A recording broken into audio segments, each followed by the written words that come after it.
महाभारताला generally वेदांमध्येच 5वा वेद म्हटलेला आहे. आपल्याला 4 वेद माहिती आहेत. अथर्ववेद, ऋग्वेद, सामवेद आणि यजुर्वेद.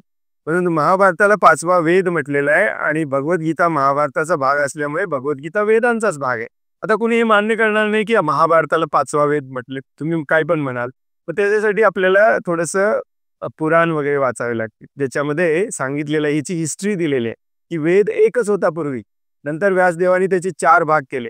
नंतर ते 4 भाग आपल्या शिष्यांना शिकवलं. ते शिष्यांनी त्याचे असे वेगवेगळे भाग केले, उपनिषद, आरण्यक, ब्राह्मण वगैरे. आणि हे सगळं लिहून झाल्यानंतर व्यासदेव विचार करायला लागले की हे समजणार नाही अशा लोकांना हे कसं समजावून सांगायचं. स्पेसिफिकली भागवतामध्ये सांगितलं जातं की शूद्र, वैश्य, स्त्रिया अशा लोकांना वेद समजणार नाहीत, मग त्यांना वेदांचा अर्थ कसा समजावून सांगायचा. मग व्यासदेव बसले आणि त्यांनी महाभारत लिहून काढलं. त्याच लेखकांनी वेद लिहिले, त्याच लेखकांनी महाभारत लिहिलं, त्याच लेखकांनी वेदांत सूत्र लिहिलं, त्याच लेखकांनी सगळी पुराणं लिहिली.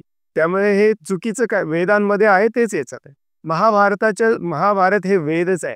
हे स्टोरी रूपामध्ये का लिहिलंय, ज्यांना इझिली वेद समजणार नाही त्यांनी कथा वाचा आणि कथा रूपामध्ये समजावून घ्या धर्म काय असतो. दुर्योधन असा वागला, तो अधार्मिक होता. अर्जुन धर्माच्या मार्गावर होता.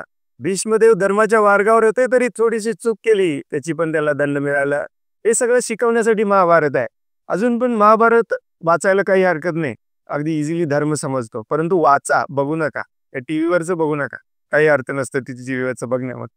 की भगवद्गीता ही 5व्या वेदाचा भाग आहे, त्यामुळे भगवद्गीता देखील वेदच आहे, हे लक्षात ठेवा. कोणी आता तुम्हाला याच्याबद्दल वाद घातला ना, तर त्याला त्याचं असं उत्तर द्या.